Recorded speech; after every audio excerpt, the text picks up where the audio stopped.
Well, I was thinking we'd delve a little into your dating life and just update the people on Baby. Justin Trudeau. Do y'all see why we yell at Andrew? My responsibility is always to the audience, to the viewers. They hate the unknown, unless the unknown is really known to them. Some of these, half-witted people who are just there to regurgitate Donald Trump's nutsack. I don't know why I was giving Sesame Street vibes. The man behind the curtain all the while is still Russell Vogue. And on cable news, it's like everyone is looking for that viral moment. I'm at the point now where I'm like on some build community and communes and go off the grid. Maybe they weren't apathetic. Maybe they just chose not to participate. I am desperately trying to find them. The only thing I can believe in is us. I actually think it's everything, all at once, all the time, multiplied. Kristi Noem, your Homeland Security advisor turned centerfold. Andrew and I were walking in Midtown, New York, and acted out the entire scene of Dreamgirls. Native Land Pod is a production of iHeartRadio in partnership with Reason Choice Media. Welcome. Welcome home, y'all. It's episode 77 of Native Land Pod, where we give it to you straight, no chaser. I am your host, Tiffany Cross, here with my co-hosts, Angela Rye and Andrew Gillum. Well, kind of here with Angela Rye, right, Andrew? Welcome home, y'all. Am I allowed to talk now? Can I speak? And Angela is not joined us yet, but she's going to join us in the show. As you all know, she's on the road for State of the People tour this week. And I know a lot of you all have been shouting out Angela and looking for her. So she is going to join us momentarily on this week's show. But it's me and Andrew getting it started for now. What's going on, Andrew? Getting it going. I'm good, sis. I'm good. The reason why I say, can I talk now is, y'all, you probably already know this. If you're a listener, I'm always trampling over my colleagues when they're in the middle of a thought. If you take a second, I'm like, hey, did you know? But I don't experience that, to be honest with you. But the comments are all over the place. Because sometimes the comments are like, oh my God, can Andrew get a word in? And then other comments are like, Andrew, stop interrupting. So I feel like it's easier when we're all together in person. Recording remotely, you're always like, so thanks for y'all's patience. You're stumbling and that kind of thing. And I feel like I do it more than I should, and certainly more than I mean to. I don't want to interrupt. I value the words of my colleagues, which is why we do this together. So I'm so into what you have to say. So, Andrew, you know that. Don't listen to Andrew because he knows that. No. And when we're together, we are like this. And I have personal things constantly to talk to Andrew about, professional things, political things. We can talk for hours. When we put up our paywall, I will put up some of the videos because I've been in charge before of behind the scenes. Precisely. And I would love to just unveil some of that behind the scenes tiff that everybody's waiting BTS. For. I want to know what we're talking about today. Well, I was thinking we'd delve a little into your dating life and just update the people on Baby, we don't even have enough time. I'm not trying to get picked up by the shade. Baby. The shade, the shade room, I had to pick that one up. We're not substituting Shannon Sharp. I understand. And it's not to protect the innocents. Believe me. I understand. Believe me. I understand. But we can talk a little bit about heartbreak if you want. Do you want to? I mean, we could go there. Yeah, we should talk about it. Maybe not before the break of the heart. Yes. There might be the break of the wallet, which is this 50,000 current government civil servant positions that exist around the country in service to the American people and the administration. This administration, if you recall, we talked about Project 2025 and the whole loyalty oath to Donald Trump.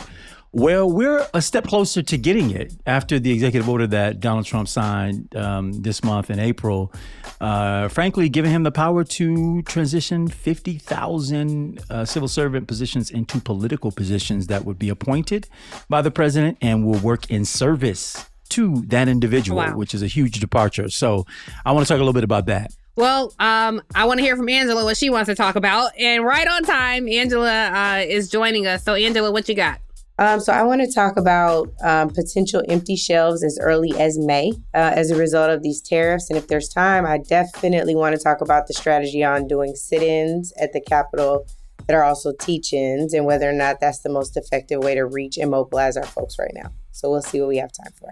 Can you tell folks you've settled in? You are about to do Beyond the State of the People tour. We know that. And hopefully we can get an update on how things went earlier this weekend. And then as we progress forward, where people can pick up the tour. All right. So, what's your topic, though? Okay. I'm glad you asked. Thank you. I want to talk about that a lot of what we're witnessing happening here in America is casting a very dark shadow across the globe. I got a chance to speak with French journalist Rakaya Diallo about what she's witnessing and really how the rest of the globe is looking at America right now. So, and Andrew, you were really so well-versed and well-spoken on foreign policy. So I'm curious your thoughts as well. I actually want to get into yours. I mean, we saw the election of a new Canadian prime minister. Yes. An election that turned on its head, frankly, on the words of Donald Trump. This was a party, the more liberal party of the Canadian government, Justin Trudeau. Yeah. The previous. That is so. Do y'all see why we yell at Andrew? Do you see what is going on? Somebody has gotten into my computer and my phones, and this thing is. But let's get into, the global stuff is interesting, but I do think we should start domestically. So, and I have questions for you about the topic that you wanted to get into. So, but we also have a viewer question. So do you want to get into your topic or do you want to hear from the viewer first? I would, you have prioritized hearing from viewers, and I love to hear from viewers. And I think during a MiniPod we did a little while back, or maybe it was in the main episode, we had solicited feedback around whether or not we should platform sort of conservative guests, conservative hosts. Oh, yeah.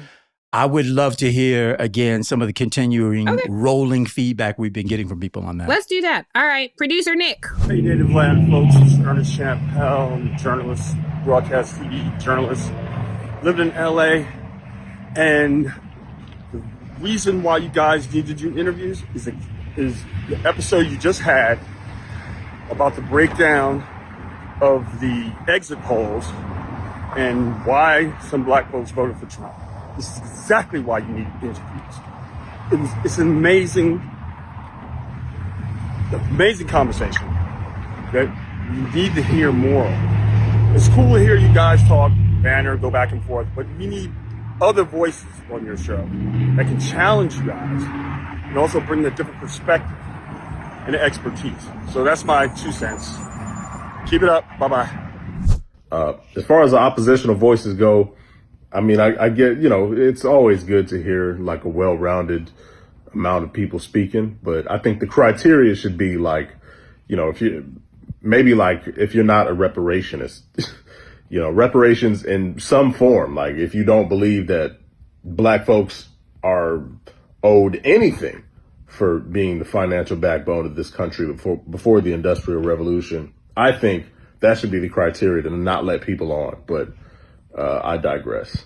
Hope to see y'all soon, and happy to be welcomed home. I like that, brother. Welcome home, indeed. Welcome home. These are 2 comments that obviously over a couple of weeks that we hadn't gotten a chance to. So first of all, thank you guys for taking the time to record your thoughts, your comments, your questions, and I want to encourage all of our listeners and viewers out there to do the same. We say welcome home with intention because this is our platform as much as it's your platform. And we want this to be an open discourse, an open dialogue, a discussion that we have with community to understand our fellow countrymen and for our fellow countrymen to weigh in as well. So this show may center 3 Black voices. It is not exclusively for Black voices. It's for everyone. To listen and comment and weigh in, and all power to all the people all the time. So, all right, friend. Having said that, Andrew, I want to start with this idea with the first guy who said he was a journalist. I'm curious. He says he's a broadcast journalist. So, that's a man after my own heart. I'm curious what outlet he's with and what he does. But this is because I tend to look at everything through the journalist lens, and it's not just what I do professionally. It really is who I am. Like people can say you're a politician. That's not just what you do. It's who you are in terms of having an endless appetite for understanding how this world and society functions, but also wanting to live in service to people. It's very much who you are. It's what you do professionally, but it's who you are. I feel the same way about journalism. And so the frightening thing when he says, oh, to understand why these, Black people voted for Trump, I think if there's a difference between having curiosity about something and intellectual curiosity. So yes, I too was curious about why was there small sects of Black men who seem to have peeled off and voted for Trump. They were not a large enough demographic to really represent community, but certainly they are my community and I care about them enough to care. When you have intellectual curiosity, how you might satisfy that is I'm a reader. So I'm going to read on everything starting from 100 years ago. When did these two parties start to shift? When did the Democrat and Republican Party start to interchange? Because you hear people all the time. It was Republicans who freed the slaves, that ridiculous bullshit that people like to play. Yeah, converge. Right. Yeah. And then... Because we had a topsy-turvy moment in the country. Exactly. Precisely. Then I want to read about the New Deal. I want to take myself through the decades and see, and then I hear them saying economic policy. So let me look at their economic policy. What is the MAGA group offering that might be appealing to these men? Then let me look at Project 2025. What are the things that they're talking about? Then let me look at some of this down on my own. I'm not going to present this to our audience. On my own, I'm going to decipher all of these things. As a journalist, when I have a well-rounded understanding, I can wrap my arms around this fully. Only then can I responsibly put this before the 100,000 plus people who listen to our platform. I am not, as a journalist, going to irresponsibly, because I have my own, I want to know what it is, put that before an audience. I think I have a responsibility to first satisfy my own intellectual curiosity privately and responsibly. So I don't know that my immediate instinct would be some rando saying they want to vote for Trump. Let me interview him. I've seen the legacy media do that. And they will have, no diss to Manu Raju of CNN, but I saw him interviewing a woman. And she was saying, well, I like Kamala Harris and I, could vote for her. But I'm not sure if the country's ready for that type of candidate. And he just kind of let it go. And I'm thinking, well, you're the reporter. What type of I knew what she was saying. Follow up. But you as the reporter, what exactly is she saying? Or ask people, are you a registered voter? Have you ever voted? When you say you love Trump's policy, what policy specifically? Talk us through that. And you don't see enough of that. But when you are well informed, you can have that type of intellectual exchange. So I'm not so excited to put people like that, to platform people like that. I have other thoughts, but I want to hear your thoughts because I think the media has failed us. Let me ask you just as follow up to what you just said. As in your with your journalism hat, and as a person who has done street interviews as well as anchor chair interviews over your storied work life before. Have you ever been in the position where you're interviewing, let's just say a layperson, regular, folk on the street, and your mind is telling you, I know I should follow up, but I don't want to put this person on the spot. Never. And so you pull back. Never. You've always gone all the way in. I'm going to go. Okay. It's my responsibility. My responsibility is always to the audience, to the viewers. Even when we're talking and, obviously I know what the DOJ is or, I know what the CBO is, but my responsibility is always to the people listening and watching. Yeah. And so I'm always, let's stop for a second and let's explain this. And the reason is I remember consuming news. Sure. And it felt like, well, they're saying all these acronyms that I don't really understand because I didn't always. I remember being 19 trying to get in this industry. And it felt like not only were they not talking to me, sometimes they were talking about me with me as an audience. And there was no one who looked like me, no one providing proper context, no one who thought I was worthy of saying, well, let me explain the function. What does the United Nations do? What is the America's role in it? Why is it based in New York? What is the DOJ function exactly? Like, we just don't take time to explain that. And so I think that's why you see a real drop off in legacy media. And it just, I don't know. It feels like for so long, it was a bunch of white folks sitting around talking about things that we didn't understand. And it almost felt intentional that we're going to keep this high bar. And especially because we were so kept out of the political process until the mid 60s. And it just felt like, well, wouldn't you want your audience to understand? Wouldn't it help you to stop and take 30 seconds? I always try to do that on my show. But I'll tell you my frustration, Andrew, because you and I have both done the cable news circuit. Sure. And I feel like I have this, as do you, we have this breadth of knowledge that we can talk about. I question people who describe themselves as an intellectual. I do not describe myself as an intellectual. I don't consider myself an intellectual, but I do have curiosity. I don't think intellectuals who are true say, I'm an intellectual. Exactly. Exactly. What I have is a very hungry appetite for information. And so I do like talking to people who I consider intellectuals. And I do respectfully consider you an intellectual. I know you may not describe yourself that way, but I do. And one of the things that I think we acknowledge is that all of us sort of enter this conversation not putting a hat on of, oh, well, I'm a journalist this moment, or I'm a public servant this moment, or I'm an activist leader, of movement this moment, but we're indivisible, and who we are is who we are. And we may be able to, chill a little bit more in this setting or be more amped up in this setting. But as a person, we're not putting on masks regarding the fields that we've chosen. We're settled into that existence, and that existence shows up wherever we show up. And in that vein, Tiffany, you were saying how, as an observer and a real student of information, as a journalist, that sometimes you felt like journalists were deliberately having conversations over your head as a viewer. And I got to tell you, I think it's probably true in every field and in every industry. I give examples sometimes around politicians who say, it's just more complicated than what you're saying. And well, that's just a little harder. And that really generally is a tool I think people use to protect themselves as a shield. Frankly, within their comfort place. This room is for journalists. You must be credentialed in this way in order to partake in this conversation. And in truth, media information right now is so democratized. You can get it from anywhere, anyhow, confirmed, not confirmed, rumor mill, however you want it. And so there's been a bit of a breakdown. But generally, I think people use what they have as information, the work that they do, in a lot of ways as a cudgel to beat other people back from it and to protect that space for this sort of sacred group. Electeds, media, even I would say organizers and leaders of movement, even in some ways move in that way.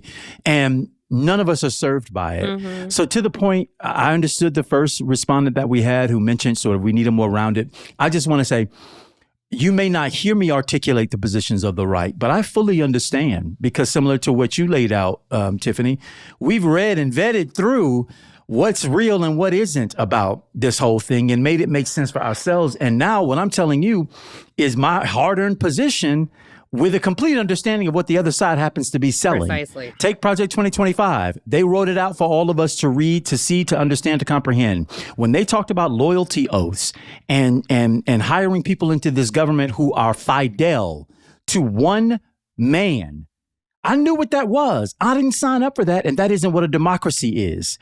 We're not a cult of personality as a democracy, and democracies were built to protect the minority, not to trounce over the minority. So I may not be articulating that in Project 25, they said X, Y, and Z, and this is what they believe and where it comes from, but I've consumed that in the deciding of where it is that I come down on any particular position.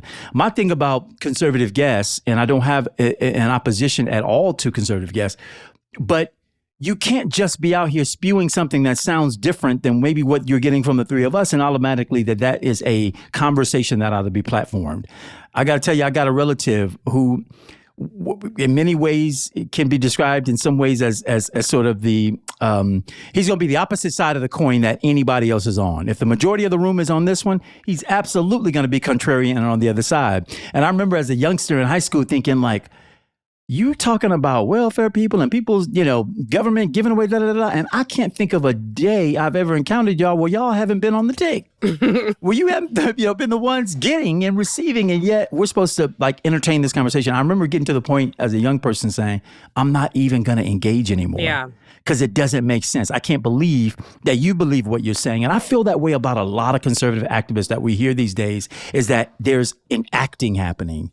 And that what I'm getting is this mask of highest bidder, this is where I'm at, and this is their positions, and I'm spewing it now, versus a real deep sense that I'm getting the honest truth about what you feel, what you think, and why you hold that position.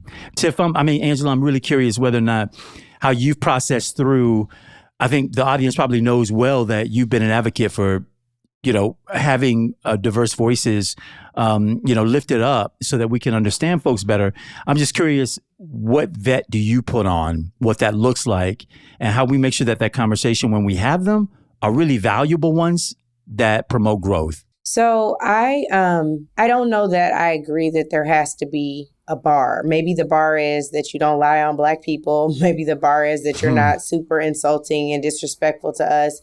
Maybe somebody has some really interesting reason for why they don't support reparations. If being a reparationist is the criteria, there are Black people who many of our folks have voted for, who when they get out publicly don't say they support reparations. Some of them have never signed on to HR 40 in the House. So if that's the bar, it's a lot of Black folks who won't be able to be included.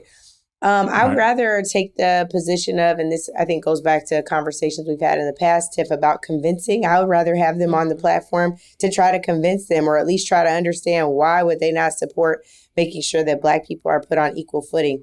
So I'm sure there's a criteria that can be developed. There's probably an audience member that has already done some of that. What we're learning certainly on this tour is that people are doing a lot of work. Folks just don't know about it. So maybe if you have that set of criteria, you could send it over to us. To our Instagram at Native Land Pod.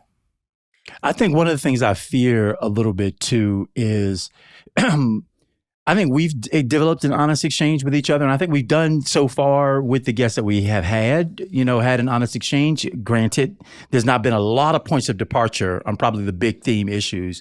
But my fear is that I would hate for us to have, the relationship with our audience is having honest discourse. And then we basically have propaganda sort of sprinkled in that doesn't end up being a really true leveled conversation, but more of like, here are my talking points. And then here is what I think my side stands for. And then here are if there's a way for us to get beneath in our conversations, and I felt this way about cable news. Angela, I don't know if it ever hit you this way, when we would be invited on as guests of this show or this show. It's like I'm having this conversation that I think is a conversation, and I'm earnestly, turning to Kevin Jennings or whomever, and that we may be making way with each other. But in truth, you haven't heard a damn thing I've said. The thing that you just spewed out had nothing to do with the conversation that we're on, but maybe you got a point across, for your side. And to me, those are just so disrespectful to the viewership, the listenership, that we would insult you enough with a propaganda fest over leveling this thing so that we can have a real discourse. Yeah, I think... Go ahead. No. Well, I think that's why this platform is important, because the three of us can have a deeper, more nuanced discussion. We have such a breadth of knowledge and expertise coming from three very different backgrounds and areas where we can get into that, or we can have a healthy exchange of intellectual ideas and ideology. And on cable news, it's like everyone is looking for that viral moment. And so I feel like I'm robbed of the opportunity to actually have deep exchange, to actually inform, to actually put things in context, to contextualize some of these things. I don't know how you have strong opinions about tariffs when you don't understand our relationship with China, when you don't understand the global supply chain, when you don't understand the purchasing power of other countries. I don't know how you have an informed discussion about our national security when you don't understand the global threats to the United States and the global threat that the United States is to other places. So trying to fit things into like 60 seconds, and people want that, like I went off on you and then it went viral and now we all going all over the place. It just feels so reductionist to the moment we're in. And here, at least we get to, deeply explore some things. And what I notice about our audience, which I'm so appreciative, is there's rarely ever been where our audience is, I agree wholeheartedly with Angela. I agree wholeheartedly with Tiffany. Right. I agree wholeheartedly with Andrew. There is always a pretty even collection of people who agree with us in each way. But even the people who may vehemently disagree with something I said, they always close with, but I love Tiff. If they disagree with Andrew, they're like, girl, I don't know about that, but I love you. Or like, Andrew, you drive me crazy. You got it wrong, but I love you. Like, it is a discussion in love. And that just feels so much better to me than platforming some of these, half-witted people who are just there to regurgitate Donald Trump's nutsack, really, at the end of the day. It's like, just stop it, and I don't even think it frustrates me to be put on the same level as some of these people. It's like, we are not on equal footing. Like, you cannot talk to me about the Houthis because you don't even know who that is, but you want to like regurgitate something that you saw on Fox News and you have no idea. It used to drive me crazy when Angela first started doing television. And, she had worked on Capitol Hill, been the executive director for a legislative body for the Congressional Black Caucus, and is on there opposite someone who writes a blog, like has no clue about it. Andrew, you were a gubernatorial candidate and you're sitting across from somebody who was a junior press sec on somebody's campaign. They're not like us, it's not the same. So that kind of thing just frustrates me. Angela, you were talking about the state of the tour, and we can delete this if we don't want to talk about it. But I think some of the things that you were saying about the tour and some of the voices that you wanted to include, to me, that was a very meaty discussion, because your perspective has been organizing by addition, not subtraction. And, I think that is, it's going to make some people uncomfortable, and it makes me, some of it makes me uncomfortable, but that is like, to me, that is a more meaty conversation too than hearing from, and I don't know that I agree with everything, but I just think the point you were making was valid. And so y'all are saying you just want to talk about, or just want to talk to people you agree with and talk to the people who agree with us. And that's not really organizing. And I think maybe that's what some of the viewers are trying to suggest as well. But I just think that's a different level of philosophical discussion that we get to have here. All right. Well, Andrew. I agree. Okay. I was like, I don't know if you were asking me something or just agreeing, but I agree with that for sure. Yeah. Andrew, you wanted to get into I had questions for you about your topic. I'll try to tee it up in the smaller way, which is simply to say, we all warned about Project 2025. We did an episode on it. It is very clear that Russell Vought is 1,000% committed to his mission. And whether people know it or not, this is a person. Elon Musk is being sidelined. But all the reporting that I have seen, the man behind the curtain all the while is still Russell Vought. And so this person who is little known, little advertised, little talked about, is deeply cinched in the federal, in knowledge about the federal system. He worked for a U.S. senator. He's been a policy director. He's worked in the nuanced details of budgeting of the federal government, which is what frightens me the most about his position within this administration and the power that he's ascended to, because he's exactly the type of person who knows how to bring it all down, to bring it all. And if you're committed to that end and you spent the time studying and understanding and knowing how to do it, it ought to frighten and shake all of us to the core to know that there is that kind of a fox in the hen house. And what I mean by the hen house, I mean the hen house of democracy, the room of the Constitution, the underbelly of statutes and laws that then govern this democracy. This is a person who understands that hook, letter, verse. And so now we read in Project 2025 about the loyalty owed to the Trump administration, and they want federal government employees to be mostly fidel to him and not to the Constitution. And so what is about to happen based off of this executive order that the president signed in April that has now advanced forward and it is expected to be part of a compromise on the budget that the House Speaker is going to lead, is it will transform what are 50,000 currently civil service positions. These are people who get hired into the government. They work for a respective part of the government, and their fidelity ultimately is to the Constitution, to the laws of this country, to enact what is passed through the Congress and signed by the president. Well, they want to change those positions so that they're no longer sort of equal opportunity positions for anyone who is qualified to apply and get hired.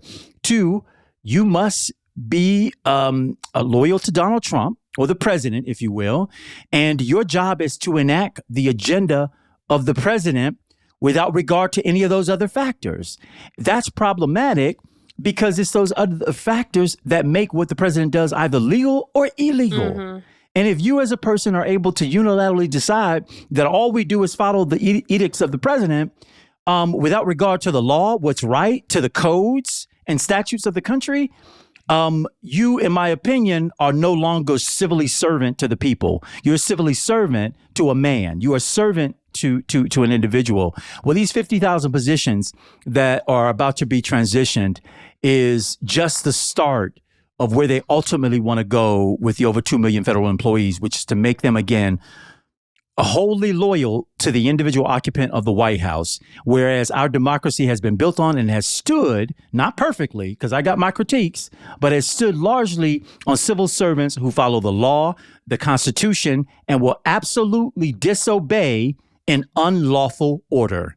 And if we're now changing that to you obey whatever the order is from the commander-in-chief, from the president of the United States, without regard to the other stuff, we are well then on the way to fascism, because to a system of democracy that doesn't look anything like democracy at all, but more like that of a king, a dictator, or a tyrant. Yeah, literally everything you're saying, because we've obviously heard about this before he was actually even elected. And then when he took over, there were government employees saying that they were asked about their fealty loyalty to Donald Trump. And I just wonder, what exactly is that litmus test? And this is just something that we've not seen before. And I think people are so tuned out to the extent because we cannot fathom losing right. You know, like people have we've never been confronted with the concept of losing rights. And if you are building an army, essentially, if you are supplanting everybody within the federal government to be these loyalists, I mean, that is what you have in Russia with Putin. That's what you have in Turkey with Erdogan. That's what you have even in China with Xi. That's what you have in the other dictator I can't think of. I mean, there's Cuba. We've got it also where we are now exporting American citizens to prisons. El Salvador. In countries. It was Bukele. Exactly. Where you got a strongman figure. Everybody's loyal to the strongman figure. And go, lo and behold, there is zero accountability. And then people start to regret the kind of system that then takes hold. Again, all of these people were elected as populists first. Yeah. Erdogan. That's what I was trying to say. Erdogan in Turkey. Yeah. Yeah. I mean, but they were the voice of the people. And then they got there and it became very clear they're the voice for themselves. Yeah. Is that legal? Like, I don't know that the courts are going to hold, so I don't know what a law is at this point. But is it legal to create 50,000 positions where you have to be loyal to not even the executive branch, but the president himself? And if not, where does it go? Like, who is the person that's going to stand between Donald Trump and his building essentially an army, a workforce of loyal federal employees? Tiffany is the right question. And unfortunately, the people who would normally be the stopgap, the Congress, they've already shown themselves to be head over heels. Feckless. You know, exactly. That's pretty frightening when you think about it. And it kind of is the point that I was making around.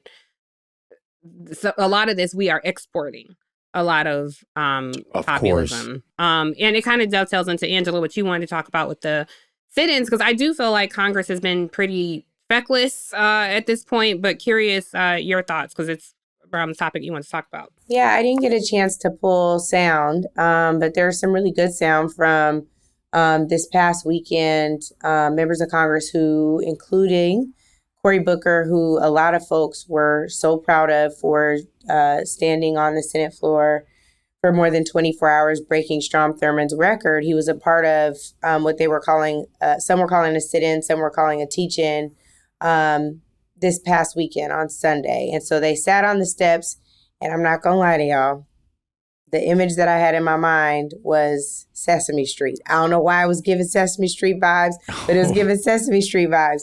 They were teaching. Yeah, maybe. But it felt a lot softer than his initial approach, but the circumstances have gotten so much more severe.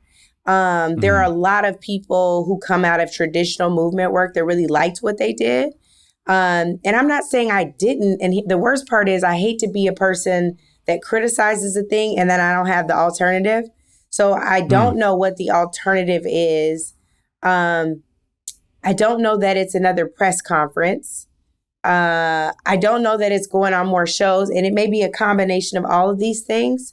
I think that what they're really wrestling with, which is something we wrestle with every week too, is cutting through. Yeah. How do you cut through? Why are you talking about stuff that nobody understands, or your approach is one that nobody appreciates, or, very few people do, or you're in that same echo chamber talking to the same people you always talk to? What are you going to do to stretch yourself out of your comfort zone? Now, to be fair, they might have been in comfortable clothes, but I think they stretched themselves out of their comfort zone. Their safe space is behind a podium at a press conference, on the House floor, debating a bill, in a committee room, right, in a markup or a hearing, asking questions to the other side or to a witness. So I know they're stretching, but I'm just wondering tactically if it was the right thing. I really don't have an answer. I have my initial impression. And I am relentless right now about going to find the one. I don't know who the one is, but I feel like I'll know them when I see them, to the point of losing my voice. It is the person that does not ordinarily come to the things that we go to. It is the person that would find some of what we are striving to do uncomfortable. It is the person that is like, why are you doing that? Like, who cares? That person, how do we reach them? Because that is the person that won this last election. Maybe. They won this last election. Maybe, because I actually think that I stay at home. That's who I'm talking about. Okay. The apathy won, like numerically, apathy won the election. Yes. So I'm saying But for those who decided the president, I think there's a different equation for the formula of person that showed out and decided that Donald Trump should be president I'm not talking again. about them. When I'm saying numerically, I'm talking about the one who stayed home, because numerically, that is who won the election. But that isn't who's governing. No. And I guess that's where I make the... Well, kind of. Because their apathy means that anything goes. Anything goes is the reason why this man is in the White House. So I hear your point, but I'm just saying numerically, apathy is the thing that we have to reach them. Or we're going to stay here, and staying here is dangerous for all of us. Whether they proactively chose him, I subscribe. They were apathetic, or they did not choose him. We're all suffering the same consequence. So how do we reach the apathetic? How do we reach the people that said, not me, I don't want anything to do with this? Maybe they weren't apathetic. Maybe they just chose not to participate. I want to find them. I am desperately trying to find them. Is it possible, though, that what the members of Congress did, frankly, should just be one more thing that we put on the menu of options that we get to exercise in trying to figure this thing out? Because I actually think it's everything all at once, all the time, multiplied. That's what I think the pushback is, because Donald Trump has a big footprint. And unfortunately, that road show that he's got is exactly what traditional cable news and even traditional news is apt to follow. It is entertaining by and large for a lot of people until the consequences show up at your doorstep. That's how we see these videos of people who went out and I had a Trump flag and then I was the first one laid off and I didn't think it was going to happen. And I'm thinking, are you kidding me? So it was going to be good for everybody else, and you thought everybody else was the person who was a slacker on the job that wasn't working and deserved to be fired. But when the slacker on the job who deserved to be fired showed up to be you, then this was all a bad choice, a bad decision. And I think his appetite for media, not just consumption, but media shaping, is so insatiable that we're not going to beat him at that game. But we ought to be, in my opinion, fighting on all alternative platforms as well as on the ones that he's on. So I think it's everything all at once, all the time, multiplied. That's the strategy. I don't think it's any. I think it's a noble effort to talk to apathetic people because there are so many right now.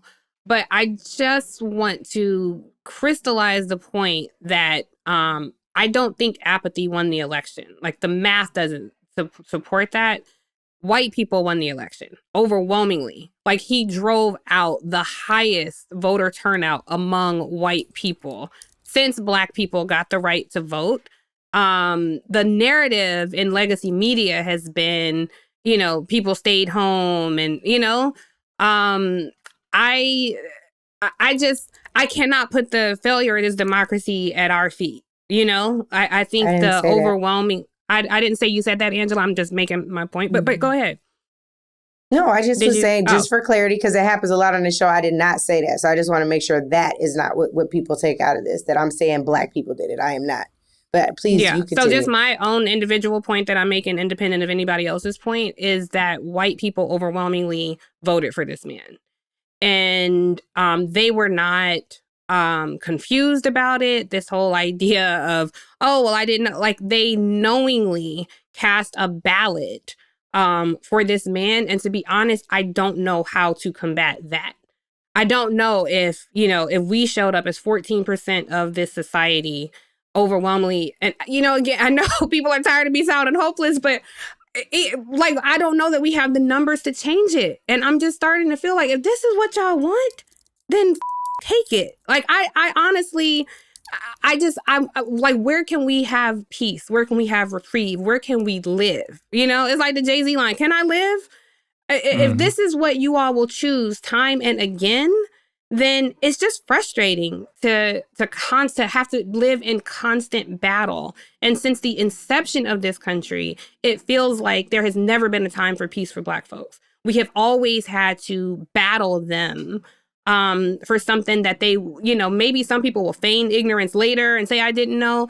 But I have to call out BS. Like, no, you did know. You voted for this is what you want. Everything is happening is what you want it to happen. And that's why you cast this ballot.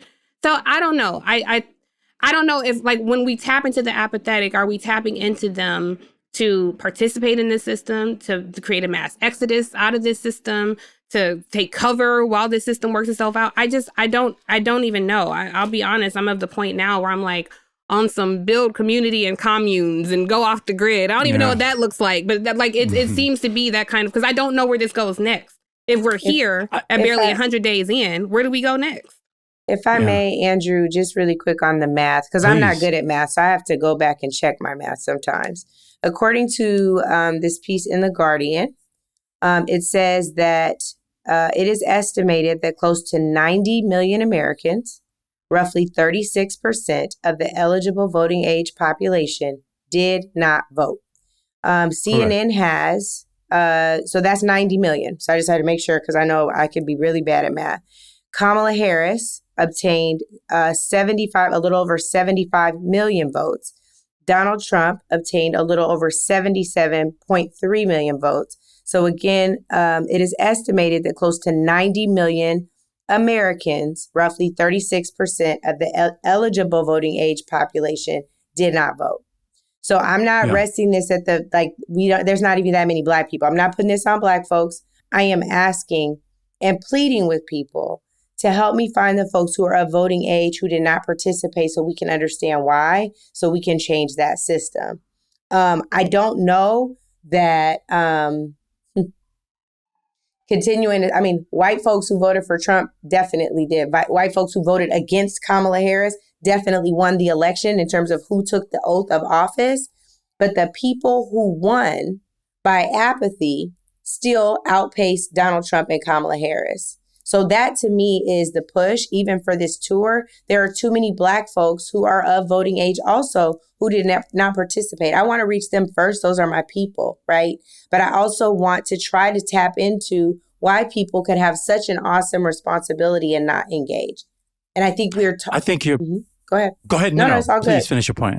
I was just going to say, I think your point of apathy winning the election is simply it could be a philosophical difference or a semantical one, because at the end of the day, where I draw conclusion around who won is who governs. But I understand the point of what percentage of people chose not to participate. In truth, every candidate, every political committee, every PAC we can think of, with the exception of some of what Elon Musk did as a way of dangling money out to people. If you show up, you can get $100 here and $10,000 and $1 million here. Aside from that, all the political, quote, smart money is not on going after that 90 plus million at all.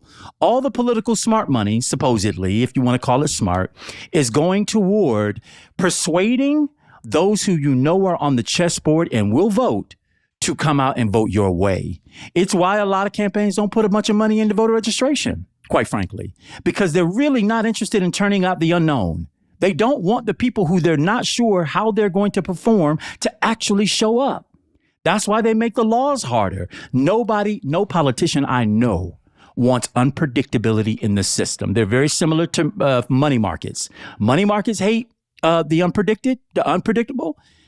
Politicians, governmental institutions, those who are competing and combating for power, they hate the unknown, unless the unknown is really known to them, which is if I pump this number and it shows up, they're voting for me. It used to be going theory that if an election was a high turnout election, the end result would be a Democrat would win. That used to be the status quo for decades. Well, guess what? Donald Trump enters the formula. He turns it on his head. And now when we see high turnout, Democrats get nervous because we believe high turnout is going to result in Donald Trump and Republicans winning. That's been a topsy-turvy of a system that I've understood and that I've studied and that I've competed in for over 2 decades as a elected official myself or a candidate for election. And the math, the worst part about the math is that the money is not going to follow going for the person who you're not sure how they're going to perform. In fact, I think the money is going to exacerbate itself on the side of if you are a voter who I can guarantee that if I turn you out, you're going to vote my way. That's where the big money and the smart money is going to continue to be. And that's going to be undemocratizing to that 90 plus million and all who join them afterwards, because they're still not going to feel heard, seen, or reflected in the government, because the government is going to get further and further estranged from them. And that's exactly the way the systems of power that turn want it to work. It feels like, because even the numbers, when you disaggregate that by race, he had the highest number of white, like he turned out white voters intentionally with his racism, with his tropes. He turned out. This was the 3rd highest turnout for Black voters. You know what I mean? It's like, no, we participated. Not all of us. And surely, and even our voting turnout in general, which I think speaks to your point, Angela, like we've never had most of our population turn out when it comes to voting. But Black folks, like we showed up. We turned out more for Vice President Harris than we did for Biden.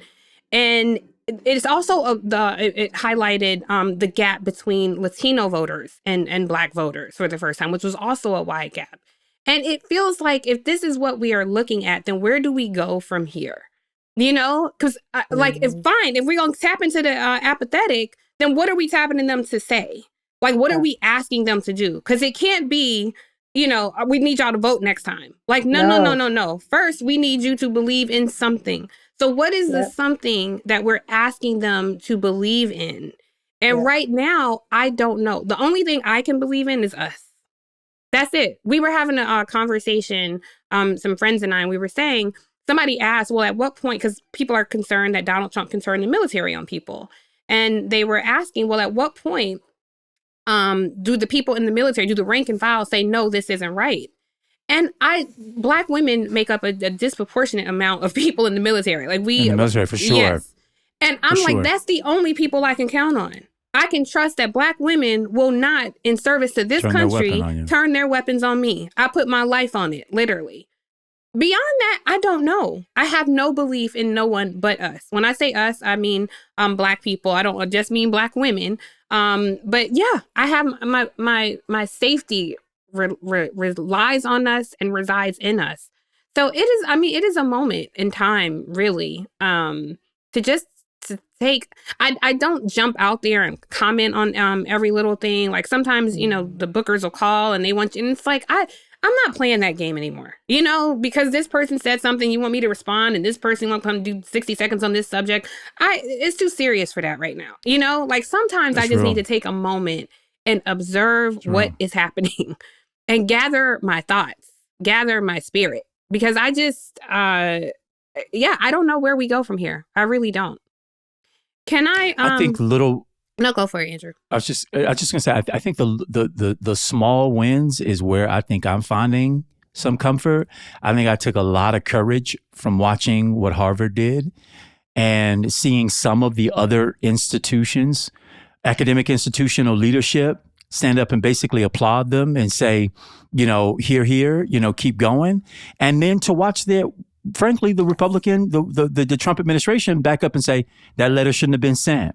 We shouldn't have said what we said. Now, the question is are y'all going to restore the funding in the way that it's supposed to be? And obviously, the bigger question is going to be how the courts ultimately decide here. But I agree with you that it's hard to find faith that the institutions as they were designed are going, I don't think they predicted that this was going to be that they would operate this way and that their effect was going to be not to the dismemberment of Black folk exclusively, but that the effect was going to be on them as well.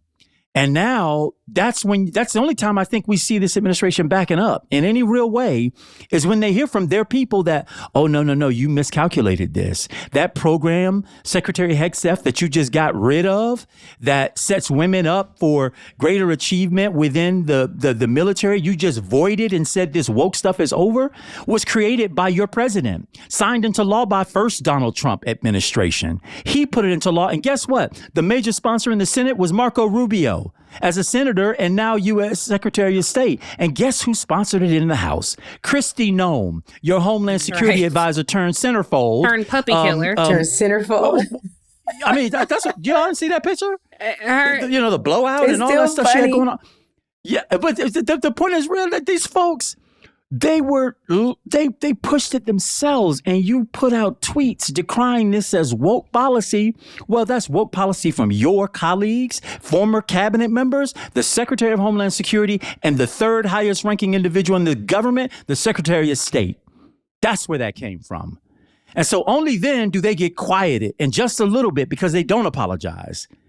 They don't say this was a mistake. Right.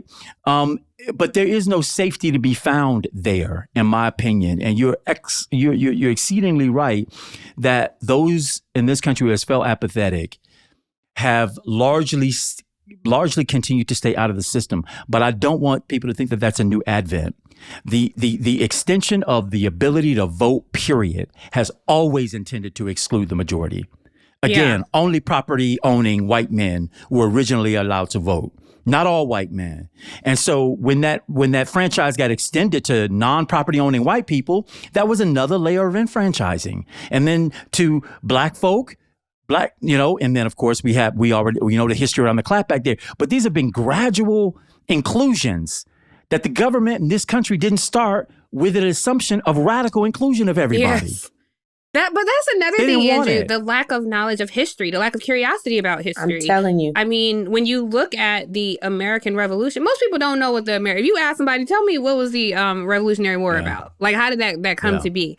I mean, it's quite cyclical. I mean, that in itself was about tariffs. And the way we tell the story is like, oh, these poor brave Americans. But it's like, no, y'all didn't want to pay your fair share. Like, that was always part of the problem. So it's really nothing new under the sun. Christmas addicts died for that. Right, precisely. I know we're coming up on time. I just want to play a quick snippet with a conversation I had with Rakaya Diallo about how about where we are in the globe, us as community, and how people are perceiving the United States. Because as you all know, in France, they handled Marine Le Pen with much more I think, righteousness and caution than we did Donald Trump. This week, Canada had an election. They elected Mark Carney as their new prime minister. And I don't know that he would have won had it not been for Donald Trump. There's no doubt he wouldn't. It was a fight against America. People across the globe have been warning about a rising authoritarian government in the United States. And so Rakaya Diallo is just a fascinating intellectual out of Paris. who I think is strikingly beautiful and all the things. And I was able to chat with her for Michael Harriot's Contraband Camp. But I'd like to just play a little of that sound and get your thoughts on the other side. Please. Nick, go for it. Marion Maréchal Le Pen, who is the niece of Marine Le Pen, one of the leaders of the far right, was invited to the US to speak in front of, people, MAGA people. Yeah. So like they're very well organized, and they're really, really good to spread their ideas, across both sides of the Atlantic. And when Vance came in Germany in January, he pointed out the idea of the enemy from within. And we know that he's really targeting us, Black people, Muslims, who are supposedly not really Europeans, and him coming from the US, just, fueling hate against us is really putting us into danger. And it's something that is really well organized globally. So that's the thing that's interesting to me. They are well organized globally. And I wonder, are we? No, we're not. Right. No, we're not. Something that happens here in America, there are some people, a small sect of people who feel like we have to worry about us. We have to worry about the people who are direct descendants of the enslaved from here in America. You and I are both survivors of white supremacy. Our families are survivors of white supremacy. I am the descendant of the enslaved here. You are not the descendant of enslaved, yet still you have been harmed, right, by white people. And so I feel solidarity with you. I understand when you're talking, it's like, yes, I understand exactly what you're saying.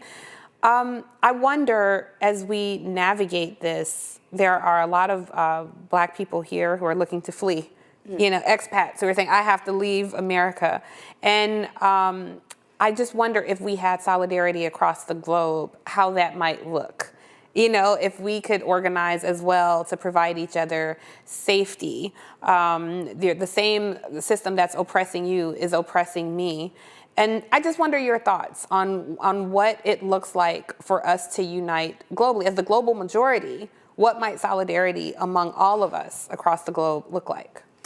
I tend to think that knowledge is power. Just knowing what happens to you here, what's happening to us there in Europe, but also what's happening to people in Brazil, for example, is something that really makes us stronger and makes us understand how it operates globally.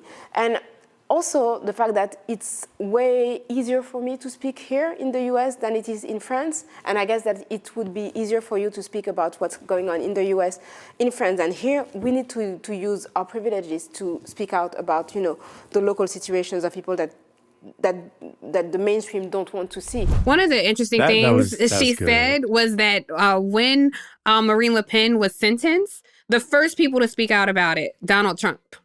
And other dictators around the country, and how, as Black folks in Paris, how they're looking at America versus how America has looked at everyone else. It was really a fascinating conversation. I told her, Angela was like, you're like the Angela Rye of Paris, because she's well known.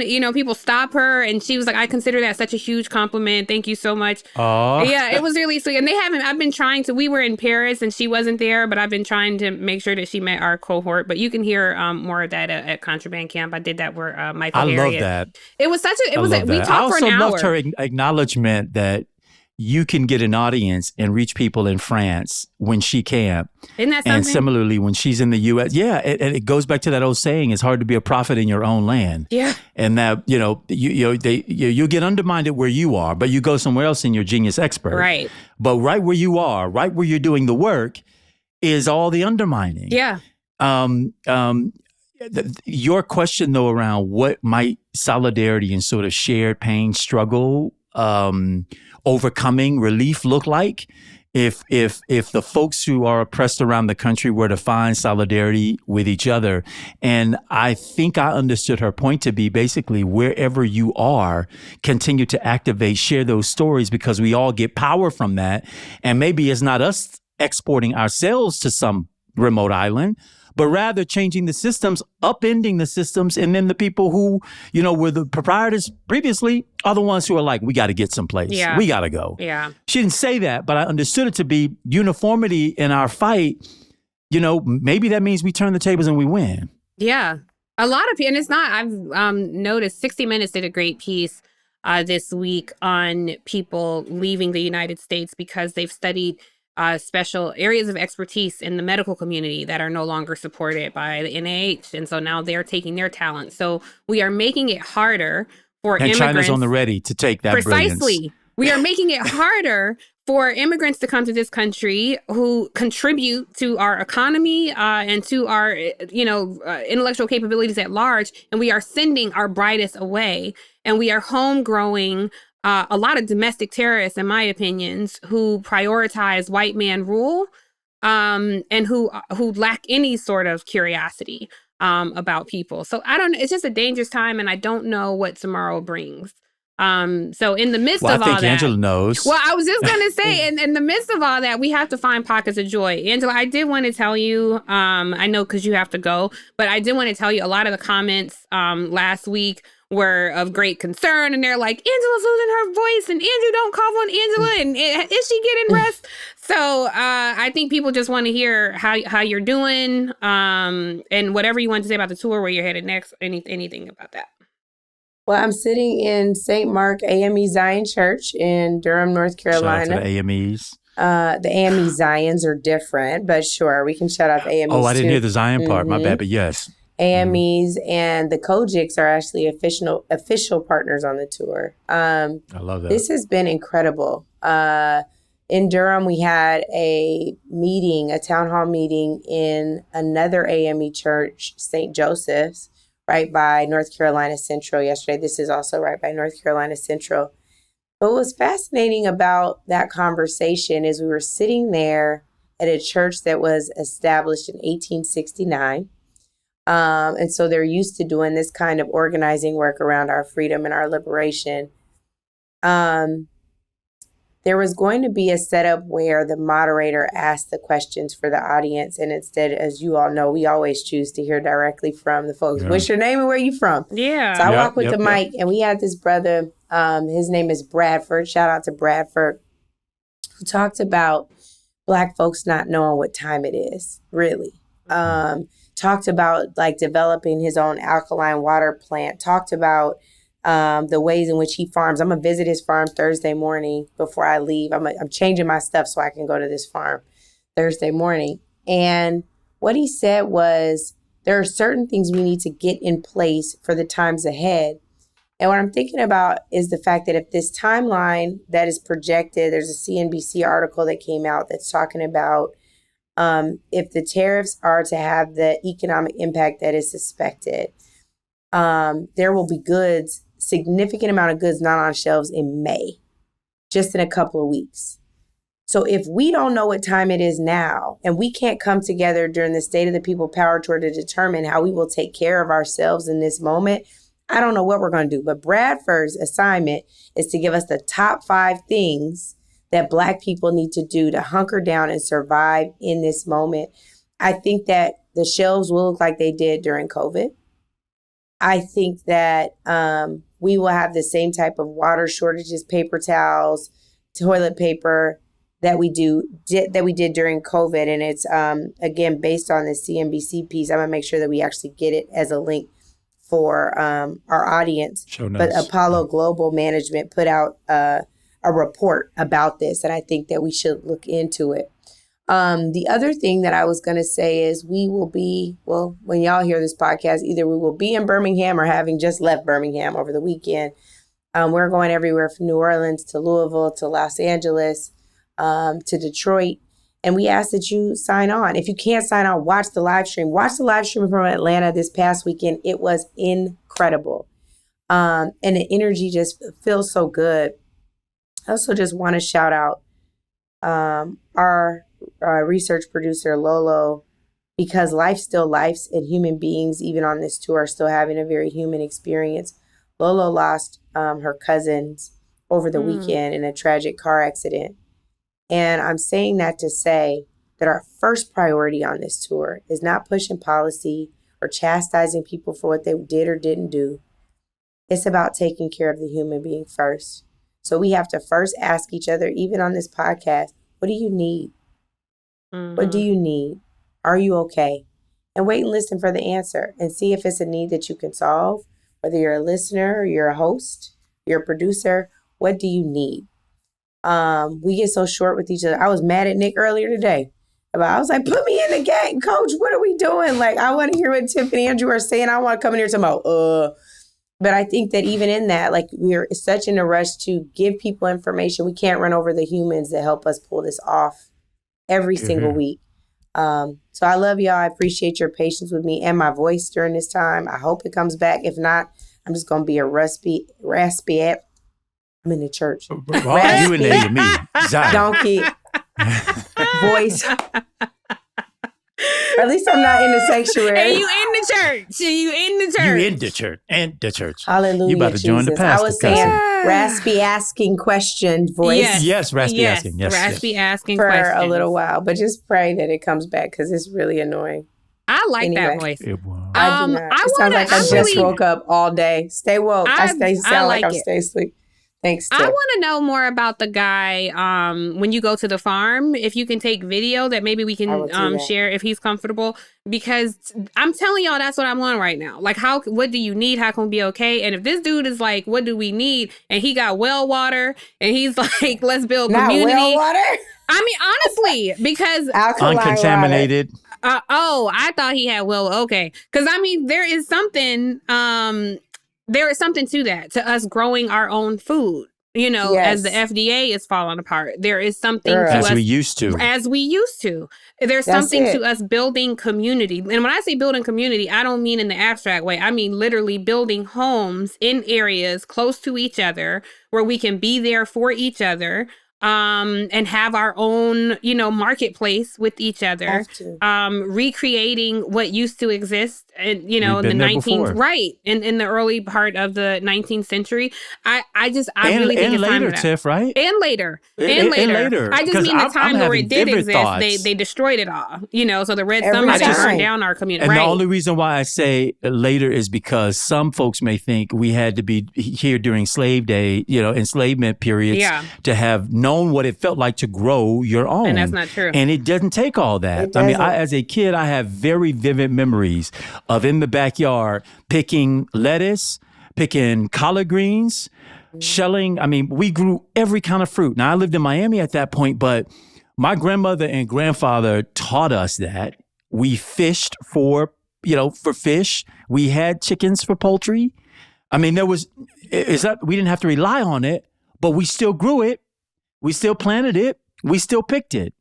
And I did that as a kid. And so it shouldn't feel so remote and like another worldish for folks to think about, Tiff, the kind of, I think, beloved community that you describe where we do rely on and take care of ourselves. And Angela, to your earlier point around shelves being empty, you had the CEOs of Walmart.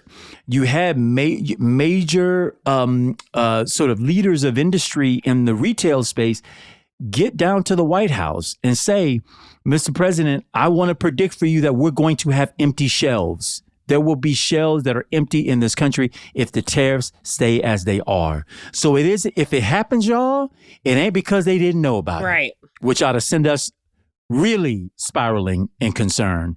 If it happens, it's not because the government didn't know. Can I just tell y'all where I'm going this weekend?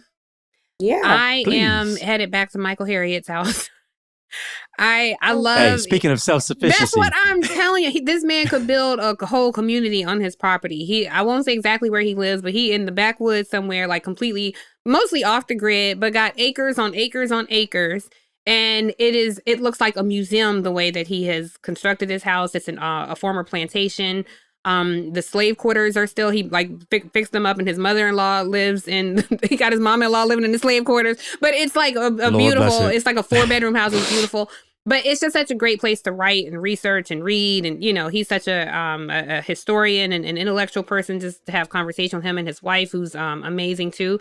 So I'm going back there for a little while to write and read and research and just connect, but also explore what it looks like. That's why when Angela said that, I perked up. Like, wait, he got a farm? He's doing what? Yeah. Because I really would love for us to get back to that. And I think with the way we're going, it might be. Angela, if you said, like, I'm going to buy property in Mississippi, And I'm thinking of just being a pioneer. If you said, I'm going to buy property in Mississippi, I'm going to be a pioneer, and I'm going to buy some property in Mississippi, and I'm going to build up this place, who down? I promise you, I'd be like, you know what? I'm open to that. Andrew, if you're like, I'm getting acres in Florida. I'd be like, I'm broke, but I'm in it.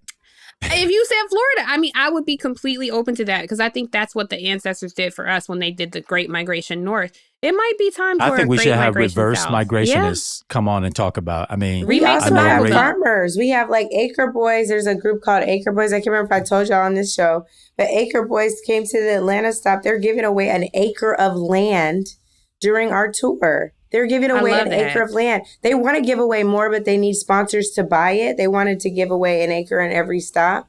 But that would be great guests. If they would make great guests, I would love to talk to them. They would love to come on here. Let's have them on next week. I would love to. They would love to come on. They are incredible. They already have a show. A lot of people followed them. They did a workshop that was packed, telling people about how to acquire land in the process. Super good. So they would love to do that. I love it. I'll tell them. I think we should also couple Dr. Kenesha Grant and some of the others who have written extensively on this, on the Great Migration and what it would take for reversal migration in some places where, I mean, Mississippi ain't that far from folks becoming a majority, from people of color becoming a majority. Yeah. And yet it's a state that is almost 50th out of 50th in nearly everything because of their refusal to invest in our people, our community. And they fail to realize that a rising tide really does lift all boats. You invest in this group of people, all y'all gonna make money. Yep. It may not even be our intention. It just happens to happen that way when you do it the right way. Totally. But they're not committed to that. But I think that'd be a fascinating conversation to begin, because most people think it's just out of touch and out of reach. And I think they need to hear and feel some real examples of where it's possible. I agree. Well, I know Angela has to go. She's going to lead a workshop. You are headed to North Carolina? I'm Alabama. In North Carolina. We go to Birmingham next. So we have a rally tonight based on when this is recorded. And we have Birmingham up next. Well, safe travels on the road. Congrats on everything happening on the State of the People tour. We can't wait to join. Yes, we will be joining on one of the stops, so stay tuned for that. And listen, you guys, we really appreciate you all sending in your questions, videos, comments, everything. We want to encourage you to continue to send those in. This is your home too, and a platform for you to share your thoughts, comments, whatever you need. And if you like listening to us, tuning in with us, we consider y'all family. That's why we say welcome home. So be sure to tell your friends. Be sure, if you just listen, be sure you're also subscribed.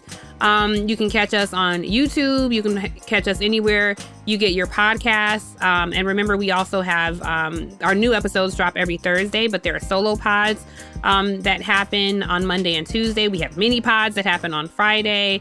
And our girl, you can check out a Machete member, Jamel Hill. She hosts Politics. Yes. And there's another podcast, Off the Cup, that you should be checking out. Those shows also air on Reason Choice Media. And we even have a website, y'all. Y'all can visit us on our website, or Native Land, to get all kind of information about us, about the show. And you can also head to State of the People, State of the PPL, to find out where the tour is going next. So that wraps our show for today. We covered a lot, had some technical difficulties. Shout out to you, Nick. I know we were all probably giving you the blues today, but thank you for keeping us together. I promised Nick I was going to be here early, and I wasn't. So Nick does a great job corralling all of us.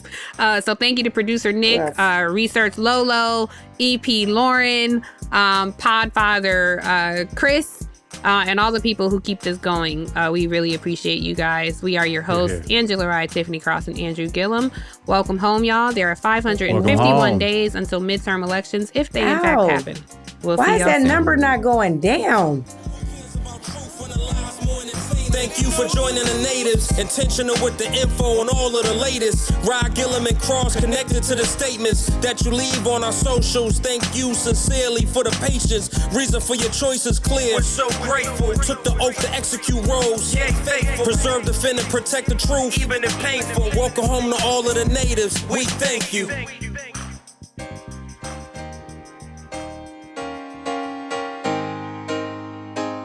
Native Land Pod is a production of iHeartRadio in partnership with Reason Choice Media. For more podcasts from iHeartRadio, visit the iHeartRadio app, Apple Podcasts, or wherever you listen to your favorite shows.